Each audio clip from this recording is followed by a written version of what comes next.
have them, but this is Emma. Let's see if I can get her on the screen, and we can get this going for you guys. Let me know if this is fuzzy. I'll do my very best to hold it still. You there, Emma? Yeah, can you see me? No, I can't see you. In the bottom left-hand corner next to the mute button, there's also a video, start and stop video.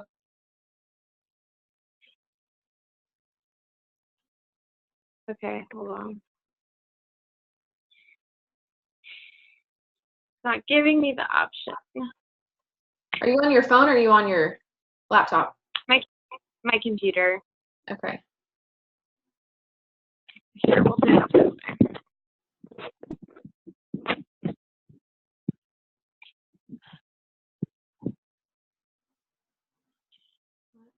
way. So as you guys have questions, post them below and we will answer them. But we're going to do a little back and forth about how we met, how long we've worked together, the different kind of tasks Emma does for me. I can't tell you that every assistant you find is going to be as incredible as this, but when you do find them, don't ever let them go, because 1 in a million, and I will say that, like, absolutely 1 in a million.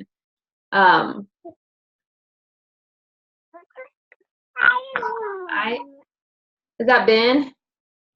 Yes, that is my youngest son, Benjamin, who likes to chime in. He's so cute. Can't wait for you guys to see him. Hold up, y'all. I'm trying to figure this out. Okay. So you feel free to ask questions, and I'm happy to answer them or talk back and forth while I'm figuring this out. We can totally multitask. Okay, let's multitask. So tell them a little bit about how you found me on Instagram. So how it started was that I had my first son, and I was dealing with postpartum depression and trying to lose weight. And weight loss is something I've always struggled with and stuff. And one of my bestest friends that I grew up with was like, oh my goodness, you have to go check out this girl. I found her on Instagram. She's amazing. And like everything that she talks about is everything that you're struggling with. And I think that she'd be like the perfect person for you to follow. And so I found Katie on Instagram, and I'm like, okay, well, I'll follow. And I followed her and then found her on Facebook, and we kind of started talking about what she was doing in weight loss and things like that and how to do that. And then one day she posts on Facebook, I need an assistant. And I was at the time working on trying to start working from home because I wanted to be able to spend time with my son. And so I messaged her and I was like, hey, I could totally be your assistant. Let's rock this. Let's do this. And so we talked back and forth for a while to figure out what she was needing, if it was something I could help her with. And then once we hammered out all the details, we just started working together, and it just kind of grew from there. Yep, absolutely. And when we got started, what was that process like? So with getting started, the tricky part is a lot of times when you go to hire assistant, especially if you've never had one before, is you're like, well, I know I need you, but I really don't know what I need you for. And so the beginning couple of months really are about discovering what your strengths are and what your weaknesses are, and then having the assistant take on the weaknesses.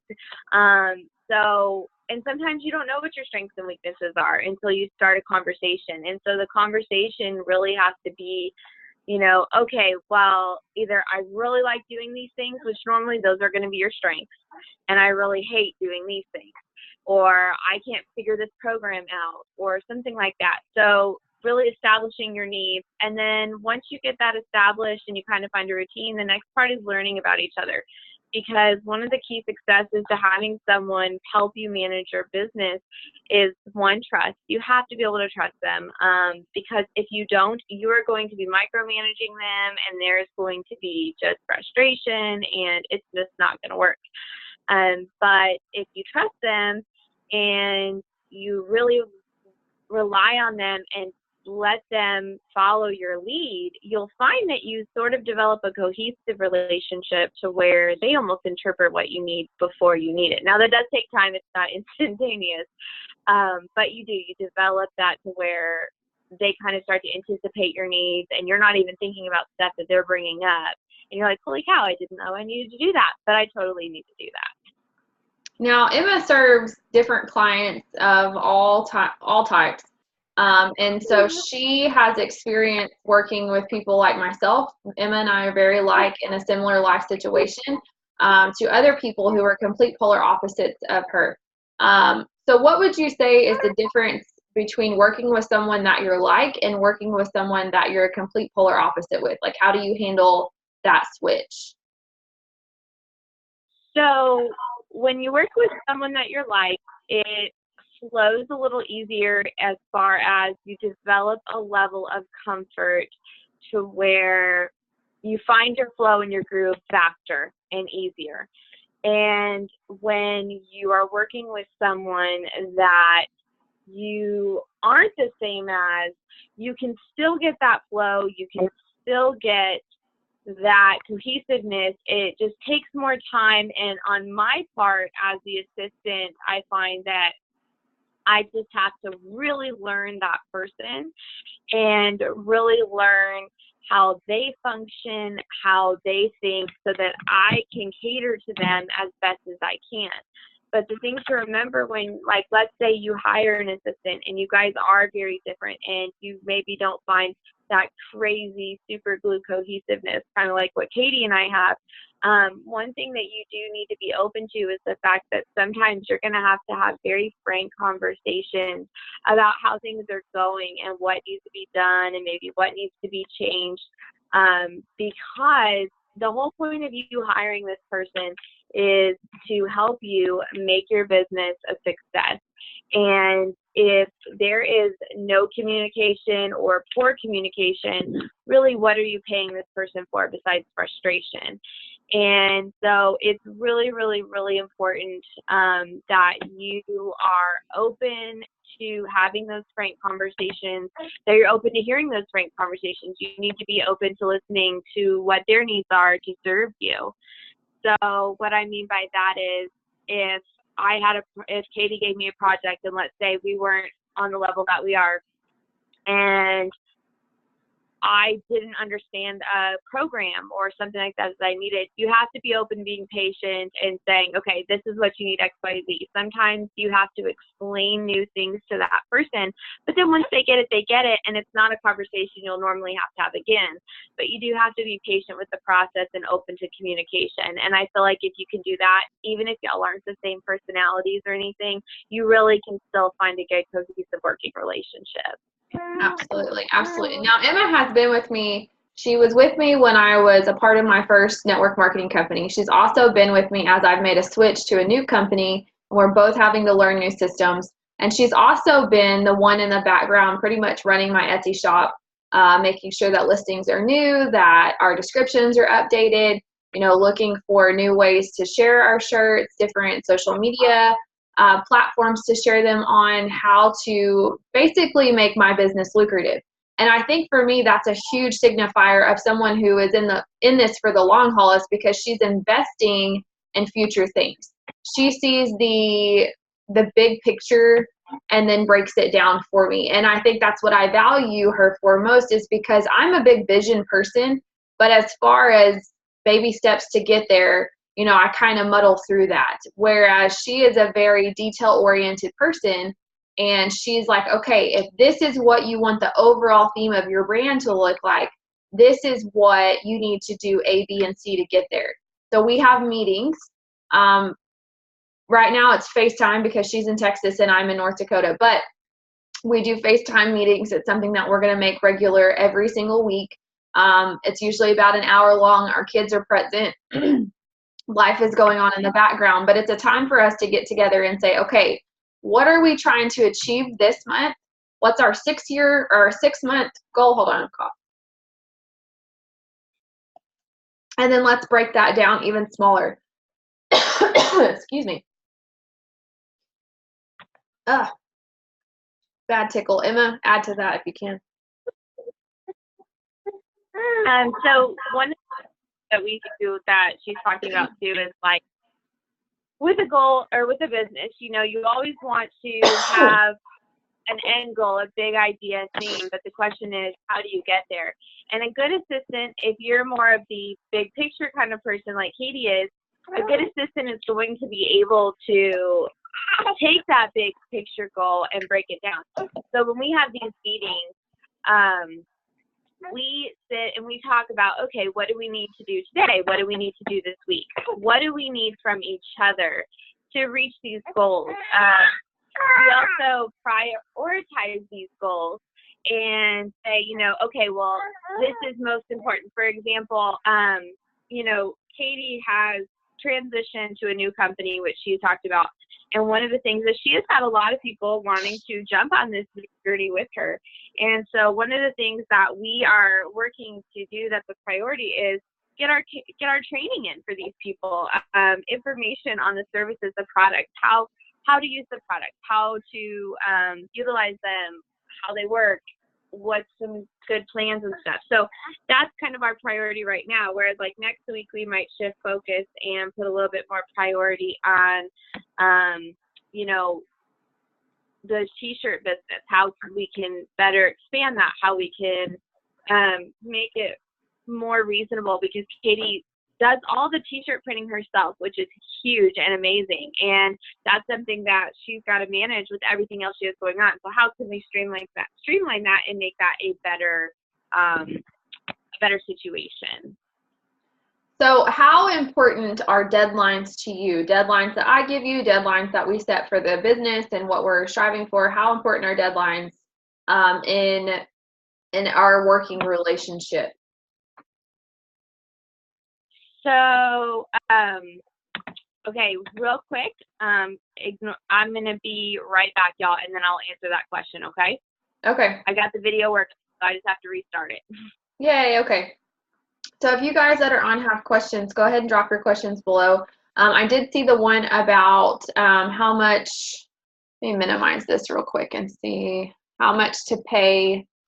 Let's see, discussion. Oh, go ahead and add whoever that is. Approve. Where was it? One comment, Kayla Ross. Best ways to find someone and what is a good wage to pay starting out? So that's the next question that we will answer as soon as Emma jumps back on. We are doing this via Zoom because I couldn't figure out how to invite her onto the Facebook Live. So I am recording this. I will upload it to a YouTube video that you can listen to and just as soon as I get it uploaded. So if you've had some trouble hearing this, the Facebook Live video, hopefully you'll be able to hear the Zoom recording. Emma, are you there? I'm trying to get her on camera. We're having a bit of technology struggle this morning, but that is not unusual for us.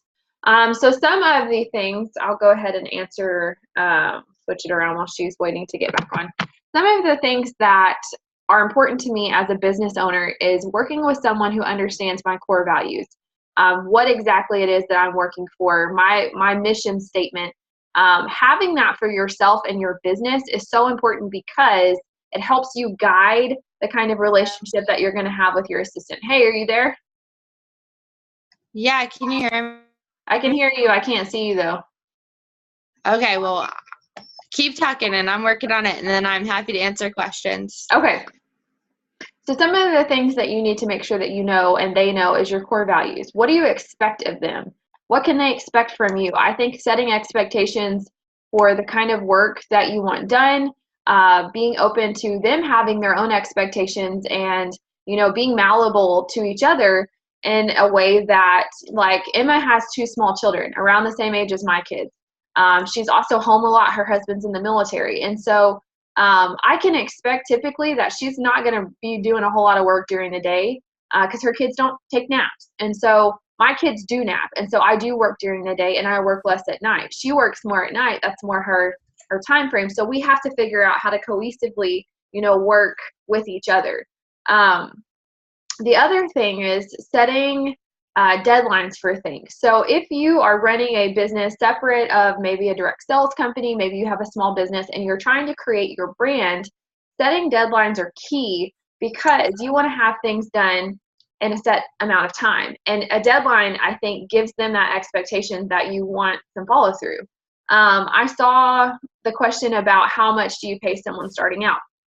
So that's a conversation to navigate based on, one, how much you can pay them, how much work you need done a week, what your overall deadline for launching something or, having something take off looks like. I am about to hire a second, she's like a social media, not manager, but researcher, social media researcher, someone that goes into my groups, into my, excuse me, my personal pages and assesses kind of some analytics. I can't quit coughing. Some analytics on my business based on the things that I'm posting. Am I getting good reach at certain times? Am I reaching people effectively with the things that I'm posting? Am I posting for my brand? Those kind of things. So what do you need done? Because that kind of depends on what you can pay someone. Emma will always be my highest paid person on my team, regardless, because she's my right-hand person. Literally, not only do we have a working relationship, we have a friendship, but she is the person that spearheads everything. She writes all of my contracts. She's a notary. She does my taxes. She handles all of the things. So she is my right-hand man, as well as, I would say, probably content manager. She helps me create a lot of content. And as we grow, I'll hire someone to do social media researching. I'll do someone, probably a college student, that can go in and schedule posts. Like these mundane tasks that are necessary to run a functioning business as you grow, you can do by yourself in the beginning, but as you grow, you need people that are these moving parts, because it takes that pressure off of you to do all of the things, and it allows you to do more of the things that you enjoy. So this allows me to do more of the things that I enjoy, which is the creation side of things, creating shirt designs, creating blogs, creating recipes and content for people that, reach them where they're at, so that I can facilitate conversations that are going to go somewhere, that are going to offer them my services, that are going to open the door to conversations of networking with other women like yourself from different companies, and learning how to kind of grow and change with each other. But Emma, what about you? What do you say as far as getting started, paying, like pay-wise? And so with that, one of the things to think about is, like Katie said, what can you afford? In general, when you're looking at virtual assistants and stuff, because there are a lot of online programs and stuff to help you find personal assistants and virtual assistants and all of that. And a lot of them use these sort of headhunter companies, so their rates are set, and a lot of them do charge a fair amount. So you do have to think about that. What can you afford? I will say, when I set my rates, I thought about, okay, well, first Katie and I talked about what she could afford, and that was perfectly acceptable to me. So that's what we started. And I keep a base rate, and my rate is lower than most because of the fact that I do have 2 young children, and I do a lot of work early in the morning and late at night. And I sometimes have days where I can't work because my family needs me. And so I keep my rates a little bit lower, not that I'm not qualified and not that I don't do a good job, but because I do that with the understanding of, you know what, there's going to be some days where I might message you and say, hey, my kids are both sick. I can't do any work for you today. It's going to be tomorrow. And also too, I know how it is to have a small business, and I know how tight the budget can be. So I also like to keep my rates lower because I want to be affordable. I love helping people, and I love being in the background. I love being the person behind the scenes. And you can ask Katie, I don't like a lot of attention. I get really embarrassed easily, and not because I'm embarrassed of myself, just I've always been a very shy individual. And apparently my computer thinks I am too, because it will not let me turn the video on. But I, I love that. So my passion is helping others. So if I can be more affordable to help you achieve your dream, I'm going to do it. I'm going to do it so that you can be set up for success and not go bankrupt because you need help. No one should have to let their business suffer because they need some help. I just, and I love the work. So it's not like, you're forcing me to do something I hate. I really do love the work.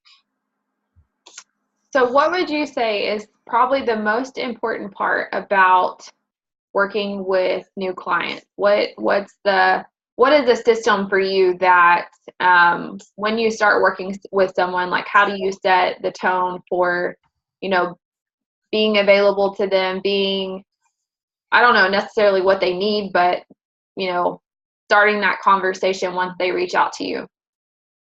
So what I do is I do a consultation appointment essentially where we talk about, actually I use a Google form initially to find out what kind of business you have and all that. And then we have a conversation and we talk about, okay, where are you at in your business? Are you new, just starting up a business? Have you already been in business a little while? Have you ever even had anybody working for you before? I really want to get a feel where you're at, what you're doing, and then we talk about what you want to do, and then we talk about your strengths. So really, it's almost like an interview. In a way, we're interviewing each other. I'm interviewing you to find out your needs and help you establish a schedule and a routine and a list of tasks and expectations. And you're interviewing me to see if I'm someone that, first of all, sounds competent to you, if I'm someone you can afford, if I'm someone you feel like you can trust and work with. You always want to trust your gut. So if you're meeting with someone and you're just like, so I don't know what, but something's just not feeling right, then don't hire them. You can find someone else. Recommendations from friends that have assistants working for them is always good. They can tell you, oh, I've worked with this person, or I know someone that works with this person. They're great. They're accepting clients. Here's their info. That's always a good way to find someone and get that rolling. And then just answering questions, being honest, open lines of communication. You don't want to hold things back. You just want to get it all out there, especially in that first call, because that's really going to set the tone. Whereas if you're both sitting there quiet on the phone, you're probably not going to have a whole lot accomplished. And you want to maximize your money. You want to make the most of your time with what you are spending. So if you can only afford 5 hours that week, you want to make the most of it. And I will say, like, my needs week to week change. Some weeks we have a lot of work to do, and it could be, a lot more. And I tell her, charge me for everything, conversations, all of it, because it's that valuable to me. So you have to kind of get in that mindset of, is this valuable to me? Is the time that I'm spending with this person valuable? I would say do a 30-day trial run with someone. If you feel like, okay, this is good, let them know. I want to do a 30-day trial run. I want to see how we work together. It could be shorter time period than that, but I think 30 days is a good time frame to give yourselves to get to know each other.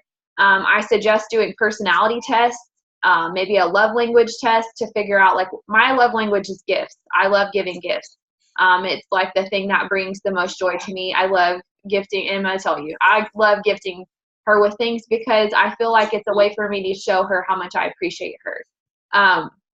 But maybe, like, do a personality test, do a love language test to figure out, like, what are your personality types?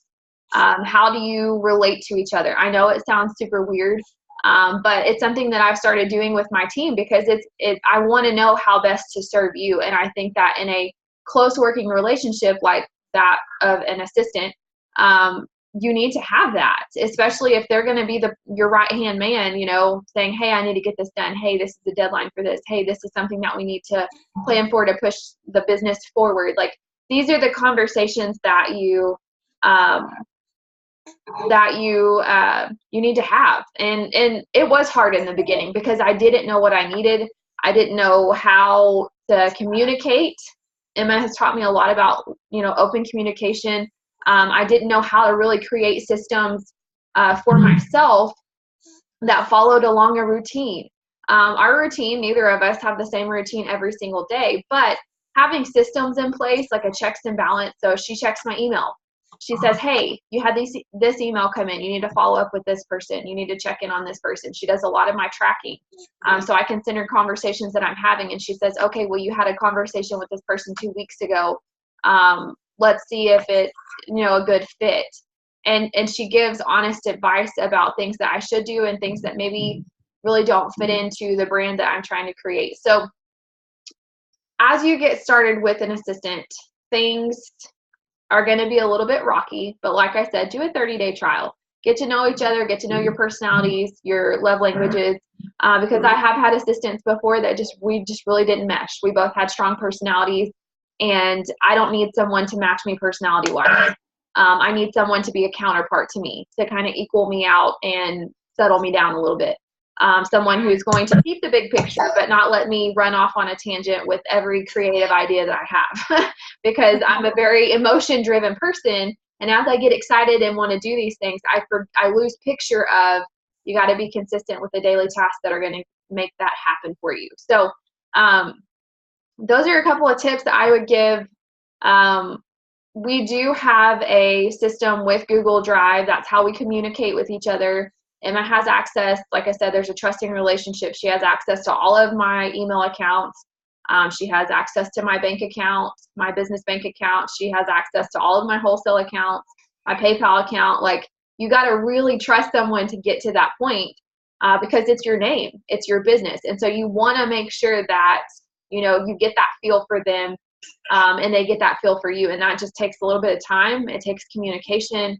And it just takes learning each other, I would say. What about you, Emma? Anything else? Yeah, I agree completely. It does take learning each other, and it takes trust and time. And you want to make sure your personalities complement each other, because if you get someone like Katie said, she's a really strong personality, and she had someone working with her that was also a strong personality.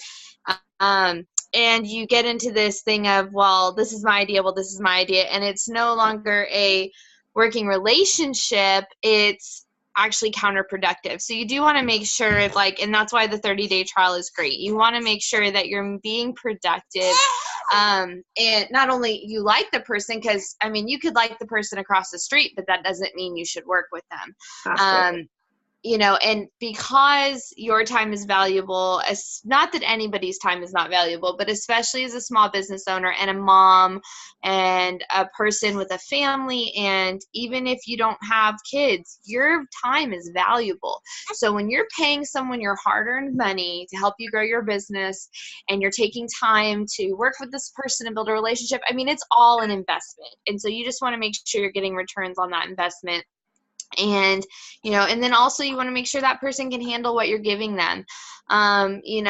If you ask someone, okay, I want you to do my bookkeeping, but they've never dealt with money before, probably not a good fit. They may be an amazing person, but they're probably not a good fit. So you also want to look at their background, what they've done, their job experience, and make sure it's applicable.